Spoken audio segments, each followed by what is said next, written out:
Bismillahirrahmanirrahim. Assalamualaikum warahmatullahi wabarakatuh. Waalaikumsalam warahmatullahi wabarakatuh. Apakah suara saya sudah terdengar dengan jelas? Sudah, Pak. Sudah, Pak. Dengan mengucapkan alhamdulillah, kita memanjatkan rasa syukur kepada Allah Subhanahu wa taala yang telah memberikan kesehatan dan kesempatan kepada kita untuk dapat bertemu dalam pembelajaran PPKN hari ini. Sebelum kita memulai pelajaran PPKN, mari kita berdoa menurut agama dan kepercayaan masing-masing. Silahkan kepada Ilham Albana untuk memimpin doa. Berdoa dipersilahkan. Berdoa selesai. Ya, terima kasih Ilham sudah memimpin doa. Oke, untuk selanjutnya kita akan menyanyikan lagu Indonesia Raya.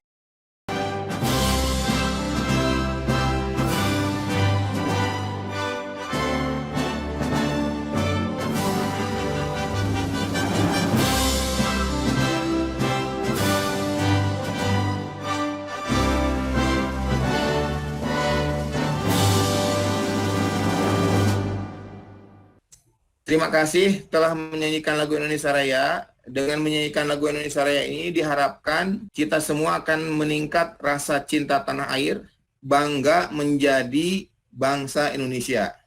Untuk kehadiran di hari ini, apakah kalian sudah mengisi kehadiran di Google Form? Sudah, Pak. Sudah, Pak.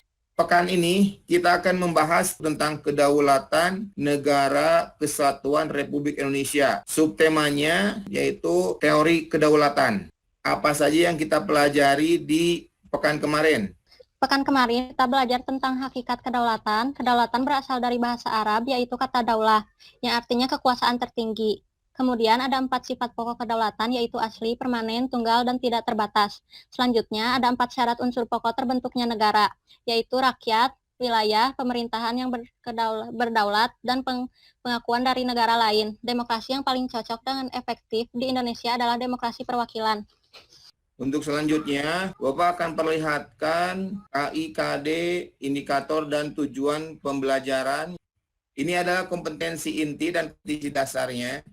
Ini adalah indikator yang kalian harus capai. Adapun tujuan pembelajaran untuk hari ini adalah seperti berikut. Untuk selanjutnya, kita bahas tentang teori kedaulatan. Apakah sudah terlihat tayangannya? Sudah, Pak. Oke, teori kedaulatan ada 5. Yang pertama, teori kedaulatan Tuhan. Yang kedua, teori kedaulatan raja. Yang ketiga, teori kedaulatan negara. Yang keempat, teori kedaulatan hukum. Dan yang terakhir, teori kedaulatan rakyat. Teori kedaulatan Tuhan. Teori kedaulatan Tuhan ini inti ajarannya bahwa negara dan pemerintah mendapat kekuasaan tertinggi dari Tuhan sebagai asal segala sesuatu atau yang dinamakan dengan causa prima. Kekuasaan yang berasal dari Tuhan ini diberikan kepada tokoh-tokoh negara yang terpilih yang secara kodrati diterapkannya menjadi pemimpin negara dan berperan sebagai wakil Tuhan di dunia. Karena berasal dari Tuhan, maka kedaulatan negara bersifat mutlak dan suci. Rakyat seluruhnya harus setia dan patuh kepada raja yang melaksanakan kekuasaan atas nama dan untuk kemuliaan Tuhan. Adapun teori kedaulatan yang terakhir yaitu dari tokoh yang bernama Montesquieu, seorang ahli dari Prancis. Montesquieu menyebutkan agar kekuasaan dalam suatu negara tidak terpusat pada seseorang, maka kekuasaan tersebut dibagi menjadi 3 kekuasaan yang terpisah. Pemegang kekuasaan yang satu tidak dapat mempengaruhi dan tidak dapat pula ikut campur dalam kekuasaan lainnya. Kekuasaan itu dibagi atas 3 kekuasaan sebagai berikut. Yang pertama, kekuasaan legislatif. Yang kedua, kekuasaan eksekutif. Yang ketiga, kekuasaan yudikatif. Apa itu legislatif? Legislatif adalah kekuasaan untuk membuat peraturan. Kekuasaan eksekutif adalah kekuasaan untuk melaksanakan peraturan. Dan kekuasaan yudikatif adalah kekuasaan untuk menegakkan peraturan.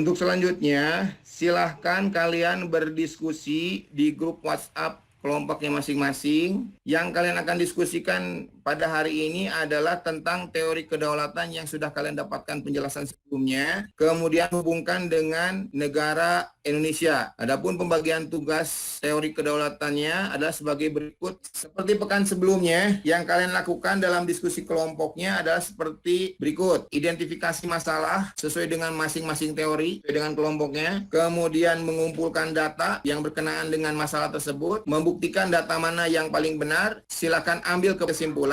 Yang terakhir adalah mempresentasikan, menyampaikan hasil diskusi melalui Google Meet ini. Waktu diskusinya kurang lebih 5-10 menit.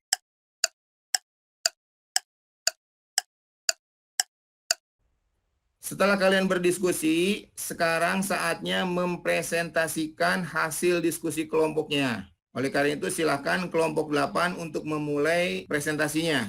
Assalamualaikum warahmatullahi wabarakatuh. Waalaikumsalam. Waalaikumsalam.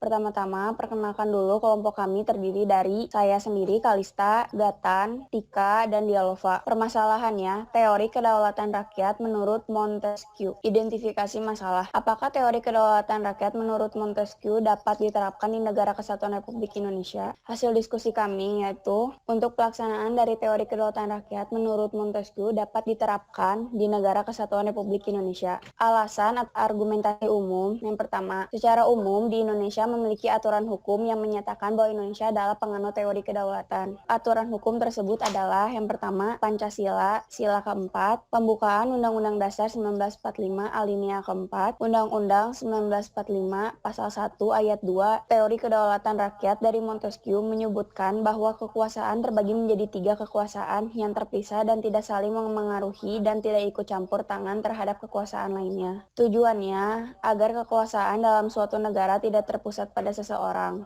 Kekuasaan tersebut dibagi menjadi kekuasaan legislatif, kekuasaan eksekutif, kekuasaan yudikatif. Sekian dari saya. Wassalamualaikum warahmatullahi wabarakatuh. Waalaikumsalam warahmatullahi wabarakatuh. Terima kasih kelompok 8 sudah mempresentasikan hasil diskusi kelompoknya, bahwa aturan hukum tersebut yang sudah disampaikan oleh kelompok 8 itu masuknya ke dalam landasan idil dan landasan konstitusional. Berikutnya silakan kelompok 7.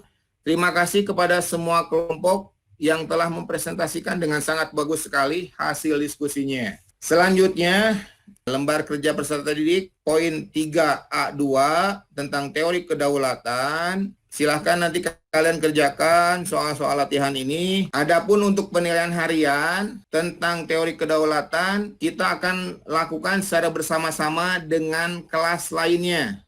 Alhamdulillah, sampailah kita pada akhir pembelajaran PPKN. Siapa yang dapat memberikan kesimpulan untuk pembahasan hari ini? Saya, Pak. Ada 2 yang cocok diterapkan di Indonesia, yaitu teori kedaulatan rakyat dan teori kedaulatan hukum. Landasan ideal dan landasan konstitusional teori kedaulatan rakyat adalah Pancasila, pembukaan Undang-Undang Dasar 1945 alinea 4, Undang-Undang Dasar 1945 pasal 1 ayat 2. Landasan konstitusional teori kedaulatan hukum adalah Undang-Undang Dasar 1945 pasal 1 ayat 3 dan pasal 27 ayat 1. Demikian pembelajaran PPKN hari ini. Kita akhiri dengan bersama-sama mengucapkan hamdalah. Alhamdulillah. Amin.